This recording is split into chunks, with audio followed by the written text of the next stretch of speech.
दोस्तों नमस्कार। आज की इस वीडियो में हम बात करेंगे 3D HSM के फिनिशिंग ऑपरेशन के बारे में। पिछली वीडियो में हमने बात किया था HSR 3D कंटूर रफिंग। तो इसमें हम फिनिशिंग की बात करेंगे। इस पार्ट पे हमने एक टूल पाथ बनाया था और उसके ऊपर हमने रफिंग किया था, लेकिन आज हम इसको फिनिशिंग करेंगे। तो चलिए फिनिशिंग में हम सबसे पहले जाते हैं 3D HSM और इसमें सबसे पहला ऑपरेशन है फिनिशिंग कांस्टेंट जेड। इससे हम इसका फिनिशिंग करेंगे। तो हम इस ऑपरेशन को लेते हैं कांस्टेंट जेड। उसके बाद कांस्टेंट जेड में यहाँ पे दिखा रहा है, यहाँ पे ऑपरेशन का सारा लिस्ट आ जाएगा। हमें कांस्टेंट जेड लेना है और उसके बाद यहाँ पे दिखा रहा है इसका पिक्चर, मतलब ये इस प्रोफाइल पे चलेगा, ये रेडियस पे चलेगा और वॉल पे चलेगा, ये फ्लैट सरफेस पे नहीं चलेगा। तो अगर जो हमें ऐसा कहीं सरफेस करना हो तो हम इस ऑपरेशन से कर सकते हैं। तो टारगेट ऑटोमेटिक सिलेक्ट आएगा, मैं कौन पोजीशन आएगा खुद ही वो। उसके बाद हम यहाँ से टूल लेते हैं सेलेक्ट और हम यहाँ से बॉल नोज लेते हैं। बॉल नोज 10 का मैंने पहले से ले रखा है और उसके बाद ओके, इसकी फीड आरपीएम हम यहाँ से देते हैं।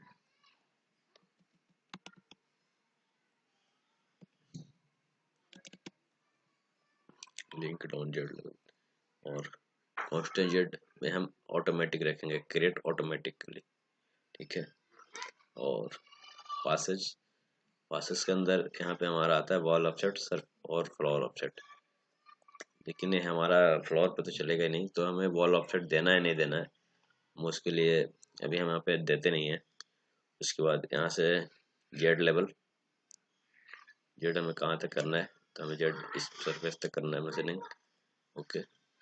उसके बाद जेड टॉप हम 0.2 ऊपर से चलाते हैं इसको। उसको लिंक में जाते हैं, लिंक में बाई डायरेक्शनल रखते हैं। उसके बाद हम ऐसे कैलकुलेट करते हैं।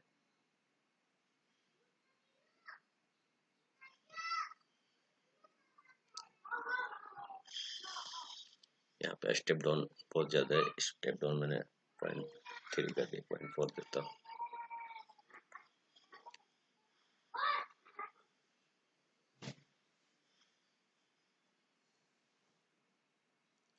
देखिए ये बहुत अच्छा ही टूल पाथ बना है इस ऑपरेशन से फिनिशिंग का, बिल्कुल क्लियर, कहीं भी लिंक अप डाउन कुछ नहीं हो रहा है। यहाँ से एंट्री होगा, यहाँ से मशीनिंग करने के बाद एग्जिट हो गया। इसको सिमुलेशन करते हैं।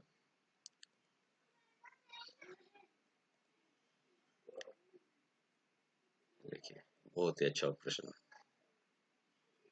है, मैक्सिमम बहुत ज़्यादा यूज होते हैं होने वाला ऑपरेशन है।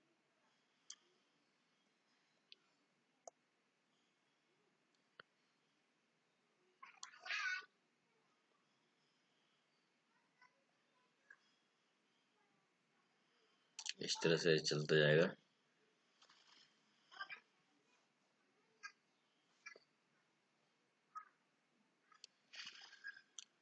और इसमें अभी हमें केवल इसी सरफेस पे चलाना है, इतने एरिया में, तो इसके लिए भी हम इसको सेलेक्ट करके मैनुअली क्रिएट बाउंड्री करेंगे। तो चलिए बाउंड्री, हम एक मैनुअली बाउंड्री तैयार करते हैं। हम इसको असेंबली में लेके गए और हम एक सरफेस जनरेट करते हैं इस पे पहले, ऑफसेट सरफेस, इस सरफेस को, इस सरफेस को और इसको मैंने 0 में ऑफसेट किया है, ओके। इसको भी कर लेते हैं, ठीक है। अब हमारा इतने एरिया में ही मशीनिंग होगा जितना मैंने सरफेस लिया, ओके। और इसके बाद इस सरफेस को मुझे थोड़ा एक्सटेंड करना पड़ेगा देखने के लिए। तो सबसे पहले इसको एक्सटेंड सरफेस करते हैं, हम 5 mm एक्सटेंड करते हैं।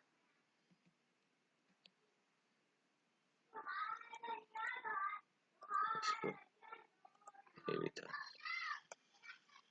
हम इतना एक्सटेंड कर लिया इसको इधर, ओके, ताकि हमें पता चले। इसको यहाँ से हम इसके ऊपर एक बाउंड्री भी बनाना पड़ेगा हमें। बाउंड्री किस तरह से बनाते हैं, ये इसके ऊपर स्केच लाइन लिया, बाउंड्री हमें यहाँ से लेके यहाँ तक, मतलब इस तरह से ऊपर ऊपर।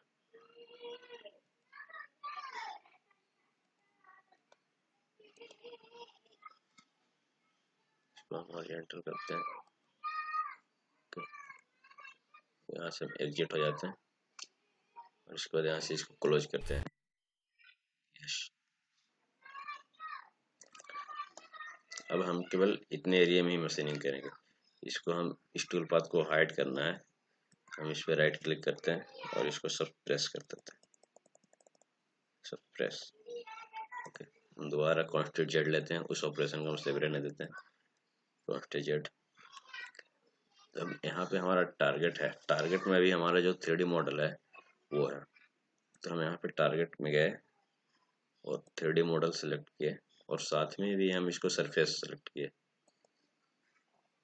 देखिए 3D मॉडल और सरफेस दोनों सेलेक्ट हो चुके हैं यहाँ पे। ओके, अब उसके बाद हमें टूल लेना है, टूल हमने ले लिया है। अब यहाँ पे कांस्टेंट बाउंड्री में हम यहाँ पे मैन्युअली करेंगे, क्रिएट मैन्युअली, और हम यहाँ से जाएंगे बाउंड्री नेम, हम कुछ भी दे सकते हैं, यहाँ पे हम नेम नहीं देते हैं अभी। ऐसे न्यू पे क्लिक किया। अब इस सरफेस, इस बाउंड्री को हम ऊपर बाउंड्री दिखाते हैं यहाँ पे, इसको यहाँ पे क्लोज चेन बन गया। ओके, यहाँ पे काउंटर 3 हम नाम चेंज भी कर सकते हैं। पासेस के अंदर हम स्मूथिंग ऑन करेंगे, स्टेप डाउन 3 कर देते हैं। उसके बाद फिर जेड बॉटम 60 mm 0.5%। ओके, यहाँ से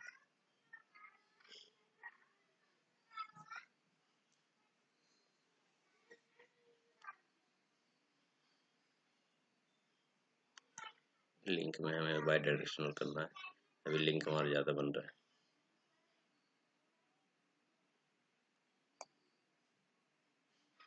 देखिए लिंक बार बार उठ के इधर से उधर जा रहा है, तो इसको हम बाई डायरेक्शनल करेंगे।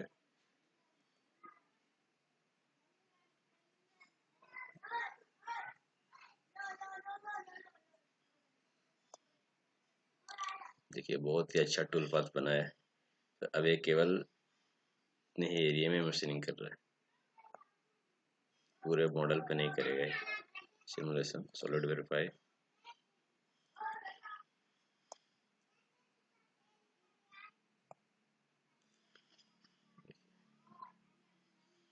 तो जो कहीं भी अगर जो हमें मॉडल के अलावा कहीं भी कुछ अलग से ऑपरेशन करना हो कुछ एरिया हिस्से में, तो हम इससे कांस्टेंट जेट से हम कर सकते हैं मैनुअली बाउंड्री बनाने के बाद।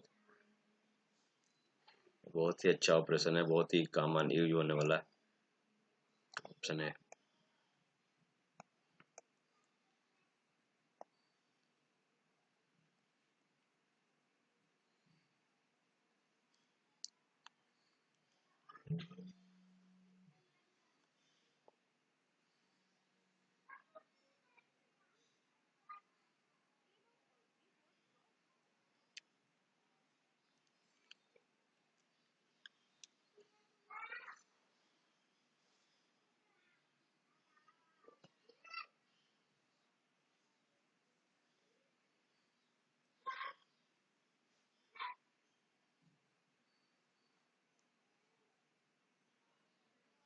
दोस्तों बाउंड्री बना के हम कहीं भी जितने एरिया में हमें मशीनिंग करना होगा, हम उतने एरिया में बाउंड्री बना के हम उतने एरिया में ही इसको चला सकते हैं।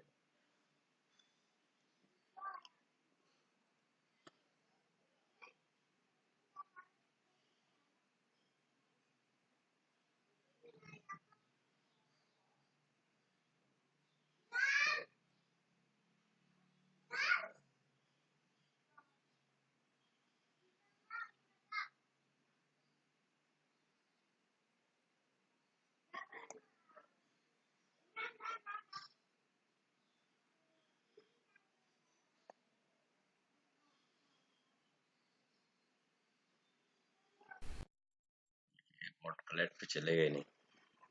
ओके, ये रैंपिंग दोस्तों, रैंपिंग किस तरह से मतलब करना है। और अगर इस ऑपरेशन को आप रफिंग में यूज करना चाहे तो रफिंग में भी यूज कर सकते हैं। उसके लिए क्या करना होगा, यहाँ पे वॉल ऑफसेट और फ्लोर ऑफसेट छोड़ सकते हैं। अगर जो जैसे कुछ इस टाइप का मशीनिंग पहले से किया हुआ उसके बाद भी आपको अलाउंस को छोड़ना है, तो इस ऑपरेशन से आप यहाँ पे अलाउंस देके 0.5 ऐसे कर सकते हैं, चला सकते हैं इसको।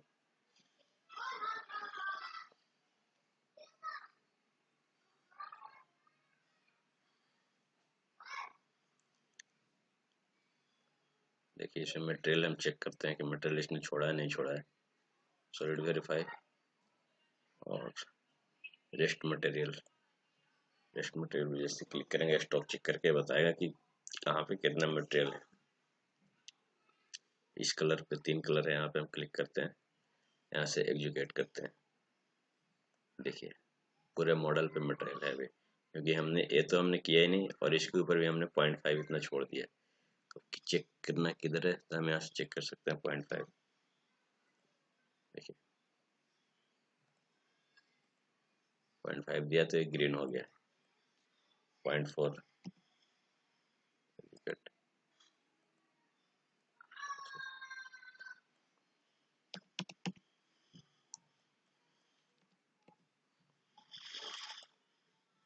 देखिए 0.4 से भी ज़्यादा है मटेरियल, नहीं मैंने 0.5 छोड़ा था। 0.5 हम यहाँ पे रखें तो पूरा ग्रीन हो जाएगा। 0.5 से भी कुछ ज़्यादा मटेरियल है अभी हमारे पास। इस तरह से हम स्टॉक चेक कर सकते हैं इसमें। तो थैंक यू दोस्तों, आज के लिए बस इतना ही। नेक्स्ट वीडियो में हम बात करेंगे इसके नेक्स्ट ऑपरेशन के बारे में, और जो है हाइब्रिड कॉन्स्टेंट जेट। तो चलिए, थैंक यू।